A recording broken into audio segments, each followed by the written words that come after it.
பாஜக எதிர்ப்பில் ராகுல் காந்தி பல்வேறு முன்னெடுப்புகளை முன்னெடுத்துக் கொண்டிருக்கிறார். அதுல ஒண்ணுதான் இந்த SIR. இந்தியா முழுவதும் நடைபயணம் போனார்.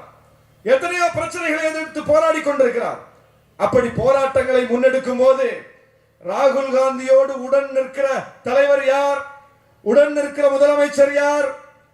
நம்முடைய மாண்புமிகு முதலமைச்சர் தான். இங்கிருந்து பீகாருக்கு போய் ராகுல் காந்தியோடு ஒரே மேடையில் பேசுகிறாரே தவிர இவங்க யாருக்கு காத்திருக்காங்களோ அல்லது யார் இவர் வருவார் என்று காத்திருக்கிறாங்களோ அந்த விஜய் ஒருபோதும் ராகுல் காந்திக்கு ஆதரவாக இதுவரையிலும் கருத்து சொன்னதில்லை.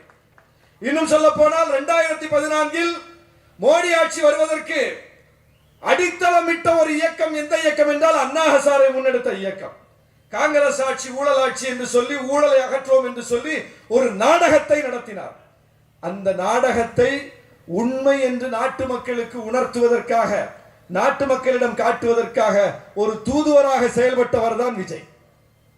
காங்கிரஸ் ஆட்சி அகற்றுவதற்கு அண்ணா ஹசாரேவுக்கு துணை நின்றாரா? இல்ல, விஜய் துணை நின்றார். அப்ப காங்கிரஸ் ஆட்சியை அகற்றுவதற்கு துணை நின்றார் விஜய். அதற்கு பிறகு 10 ஆண்டுகள் மோடி ஆட்சி 3வது முறை வந்து விட்டது. இந்த 3 முறை மோடி ஆட்சியிலும் காங்கிரஸ் எவ்வளவோ நெருக்கடிகளை சந்தித்தது. ராகுல் காந்தியுடைய MP பதவி பறிக்கப்பட்டது.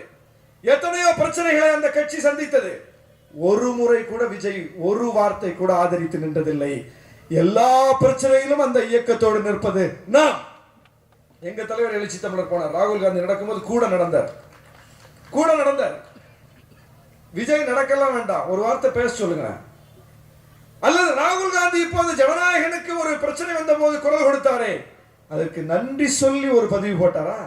நன்றி சொல்லி இப்படி ஒரு தலைவர், எதிர்க்கட்சி தலைவர் இந்த பிரச்சனையை அகில இந்திய அளவில் அடையாளப்படுத்தி இருக்கிறார். நான் கூட பேச தயங்கி கொண்டிருக்கும் போது அவர் பேசி இருக்கிறார். நன்றி. முதலமைச்சருக்கு நீங்க நன்றி சொல்ல மாட்டீங்க, ராகுல் காந்திக்கு சொல்லி இருக்கலாமே. எப்படி இருக்கிறது அரசியல் களம்? இவர்களை நம்பி எப்படி அரசியல் செய்ய போகிறீர்கள்? இப்படிப்பட்ட மனிதர்களை நம்பி எப்படி ஒரு அரசியல் நடவடிக்கை முன்னெடுக்க முடியும்? அப்ப இந்த கூட்டணி வெறுமனை இடப்பங்கீட்டுக்கான கூட்டணி அல்ல, அதையும் தாண்டி கொள்கை ரீதியிலான கூட்டணி.